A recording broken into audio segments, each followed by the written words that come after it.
Daedalus and Icarus by Greek mythology, brought to you by TellStory.net. Stories from around the world. In ancient Athens, there lived a man whose hands could create wonders.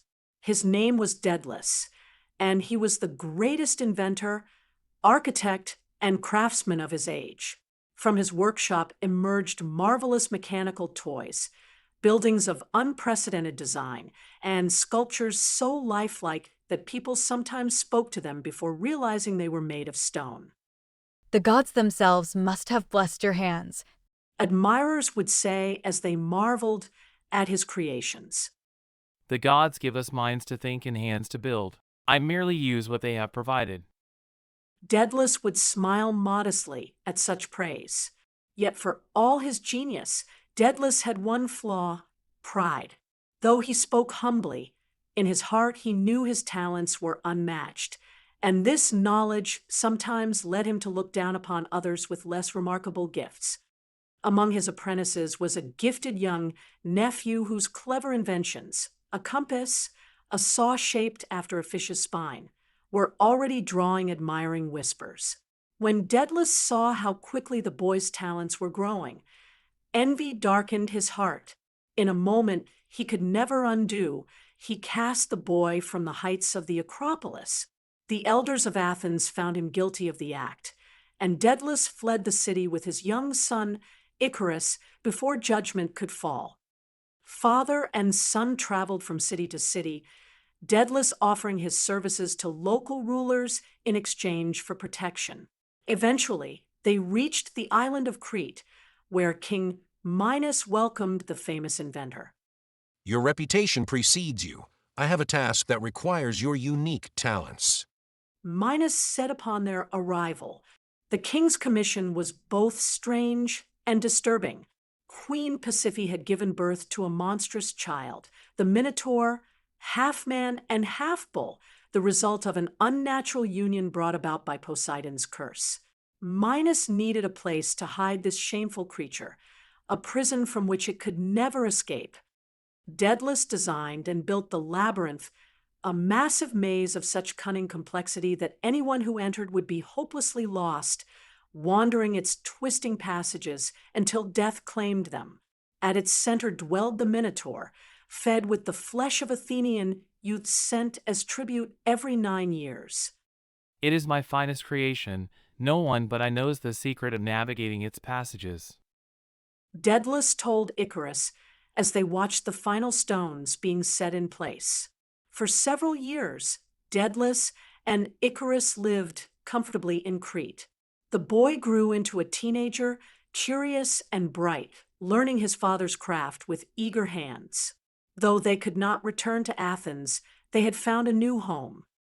But Daedalus's secret involvement in the affairs of the royal household eventually led to his downfall. When the Athenian hero Theseus came to Crete as part of the tribute, Daedalus, persuaded by Minos's daughter Ariadne, who had fallen in love with the young hero, gave her a ball of thread to help Theseus navigate the labyrinth, slay the Minotaur, and escape. When King Minos discovered this betrayal, his rage was terrible to behold. You have betrayed my trust, helped kill the Minotaur, and aided in my daughter's flight with Theseus. For this, you and your son shall be imprisoned within your own creation. Let the labyrinth be your tomb. Guards seized Daedalus and Icarus, dragging them toward the labyrinth's entrance. But at the last moment, Minos reconsidered. No. He said, raising a hand to halt the guards. The labyrinth is now empty of its guardian. I have a more fitting punishment. Confine them to the highest tower of the palace. There they shall remain for the rest of their days, with the freedom of the skies forever before their eyes, but beyond their reach. And so father and son were imprisoned in a tower that overlooked the sea. The door was locked and guarded, the windows open, but too high above the ground for any hope of survival if they jumped. Each day, they watched ships come and go from Crete's harbors, and birds soar freely through the azure sky. Are we to stay here forever, Father? Icarus asked one evening as they gazed at the sunset, painting the waters of the Mediterranean in shades of gold and crimson. No, my son. Daedalus replied, his inventor's mind already turning over possibilities.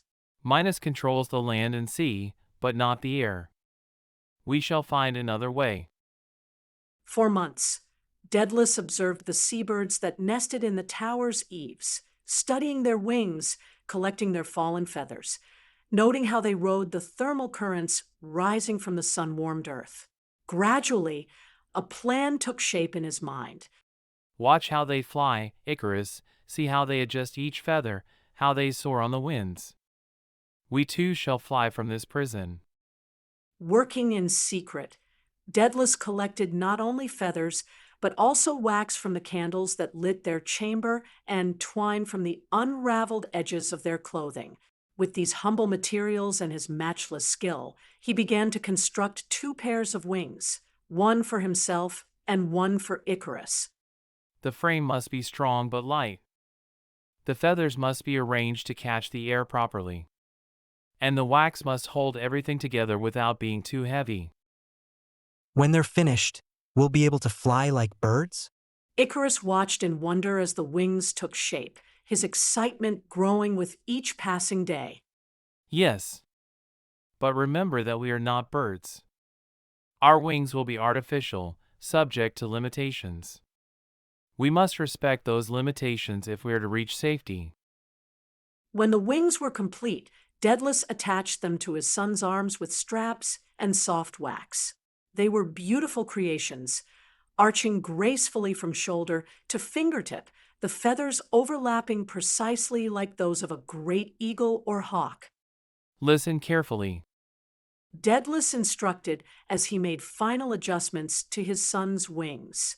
These will carry you to freedom, but only if you follow my guidance exactly.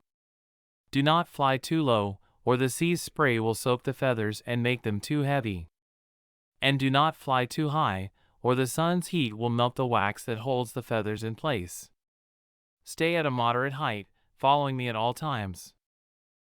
I understand, Father. Icarus nodded solemnly, but his eyes were bright with the anticipation of flight, of freedom. This is not a game. Daedalus emphasized, gripping his son's shoulders. Our lives depend on caution and obedience. Promise me you will heed my warnings. I promise. Icarus said, though in his heart he was already imagining the thrill of soaring through the open sky, higher and faster than anyone had ever flown before. At dawn the next morning, when the air was still cool and the guards drowsy from their night watch, Daedalus and Icarus prepared for their escape. They strapped on their wings, standing at the tower window with the vast Mediterranean spread before them. Follow me. Daedalus said, embracing his son one last time.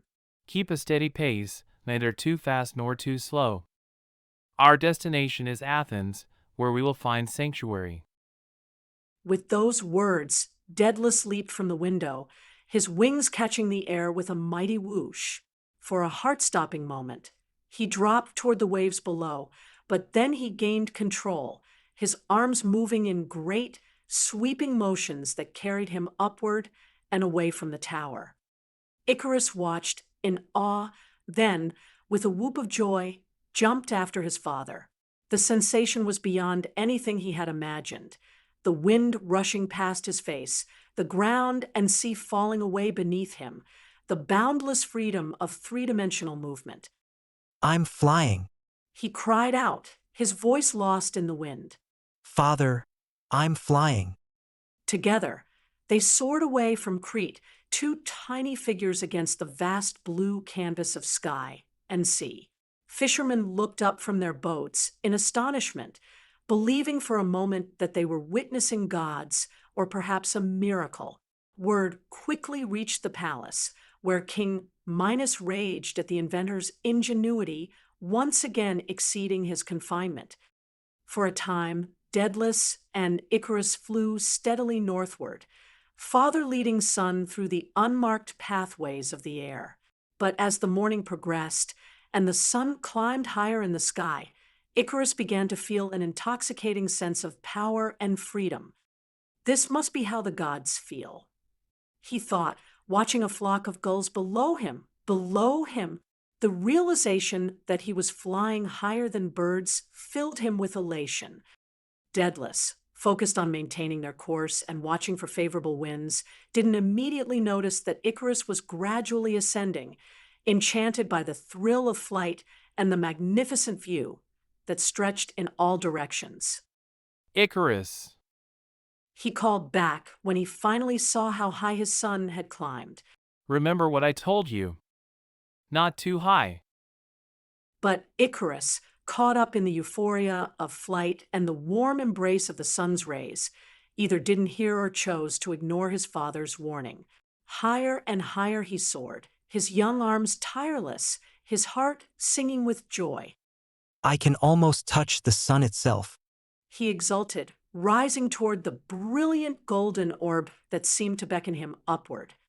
Daedalus watched in horror as Icarus ascended beyond safe limits. Sun! He shouted desperately. Come down! The wax will melt. It was too late. As Icarus approached the sun, its intense heat began to soften the wax binding his wings. At first, just a few feathers loosened and fluttered away, dancing on the high currents. Then more began to fall, leaving gaps in the once perfect wings. Icarus felt a sudden change. The wings no longer caught the air as effectively. He flapped harder, trying to maintain altitude, but the harder he tried, the more feathers broke loose. Suddenly, with a sickening sensation, he felt himself falling. Father!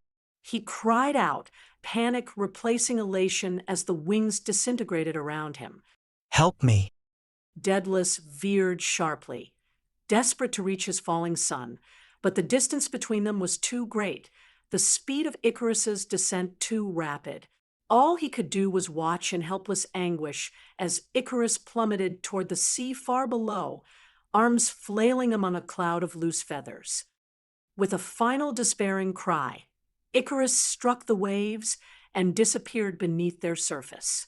The sea that now bears his name, the Icarian Sea, closed over him, leaving only scattered feathers floating on the water to mark his passing.